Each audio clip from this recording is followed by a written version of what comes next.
There have been several protests around the world. So here is a report, a little slideshow that Al Jazeera put together, mapping protests in solidarity with Palestine against Israel's assault. Tens of thousands of protesters in cities around the world have called for an end to Israel's assault on Gaza. And this is from Al Jazeera, a little map of all the significant protests around the world. This is from Dublin, Ireland. This is from Indonesia, right here. This is a huge one in Morocco. Beautiful sight. Here's one in Turkey. And here's one in London. In addition to that, I put together a little video compilation of the various protest activities from big cities all around the world. So we'll play this right now a little bit. This is from Madrid. This is Toronto. This is at an Israeli embassy or consulate. I forget which one, but that's at an Israeli building in Toronto.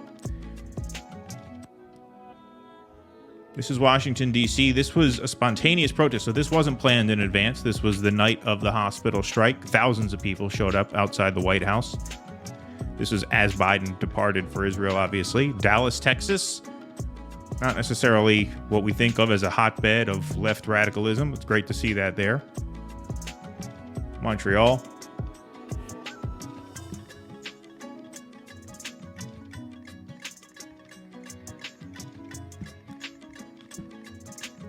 Glasgow, Scotland.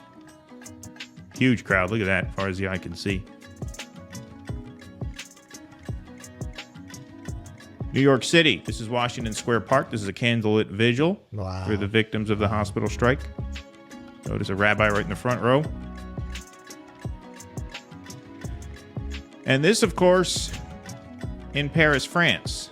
Now, the thing about the Paris, France protest is that pro-Palestine protests have been banned in France. And that protest took place after this ban went into effect. So this is from CNN. Hundreds of demonstrators gathered in central Paris on Thursday. That looked more like thousands, not hundreds. But they always understand. That was thousands. They always underreport. That's anybody who's been to street protests, you know, if the media covers it at all, they always shortchange you. But that was definitely thousands. But anyway, thousands of demonstrators, we will fact check them there, gathered in central Paris on Thursday in defiance of a controversial new ban on pro-Palestinian rallies in the country. French police and members of the gendarmerie, did I say that? How's my accent there? Worked to disperse the crowds with tear gas and water cannons, visuals showed. The ban had been announced earlier in the day, according to a message sent by French Interior Minister Gerald Darmanin, I hope I said that right, to the country's police, citing concerns about public order. Pro-Palestinian demonstrations must be prohibited because they are likely to generate disturbances to the public order, said the minister. He added that any organization of such protests will lead to arrests. And so here is some more of this video that I just showed.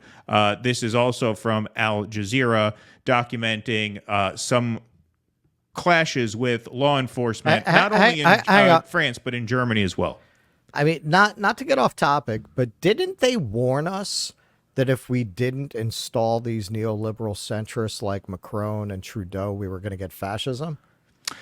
They did, and in fact, I don't think that's off topic at all. I think that's very relevant to what we are about to see, because here we are about to see video from France and Germany, two of the guilty woke liberal states in the EU.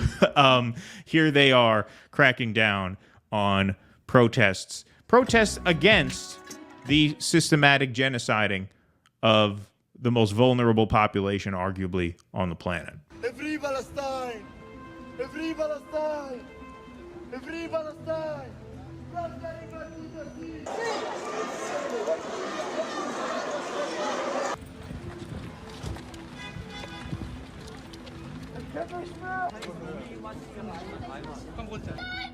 Free Palestine!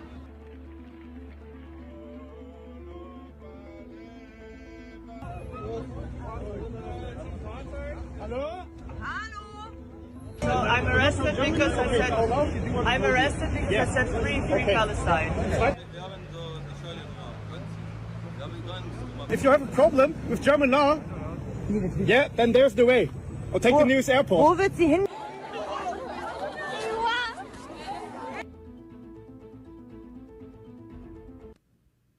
There you have it. So yes, we were told that it was important to keep the fascists at bay. And so it's great to see the people of France get out, the people of Germany get out, Jordan, Morocco, Turkey, Dallas, Texas. You're seeing just a real outpouring of humanity, which is the bright side of this, if there is a bright side of this, is you really are seeing people by the tens of thousands hitting the streets. And so it's great to see the people of France get out, the people of Germany get out, Jordan, Morocco, Turkey, Dallas, Texas. You're seeing just a real outpouring of humanity, which is the bright side of this, if there is a bright side of this, is you really are seeing people by the tens of thousands hitting the streets. And as we will demonstrate, Ryan Long put out a great little satirical piece that we'll show some brief portions of. A lot of activism now comes with a certain cynicism attached to people watching alongside, because they think, well, what are you really doing this for? What's your angle here? With a pro-Palestine protest, there's no angle. This can only hurt you. This can only cause reputational harm in professional circles, in academic circles, in political circles. This is something where there's really nothing in it for you except the ability to sleep at night. And it's a great thing to see this outpouring of people just hitting the streets. And it's important. It really is, because the propaganda is still so strong.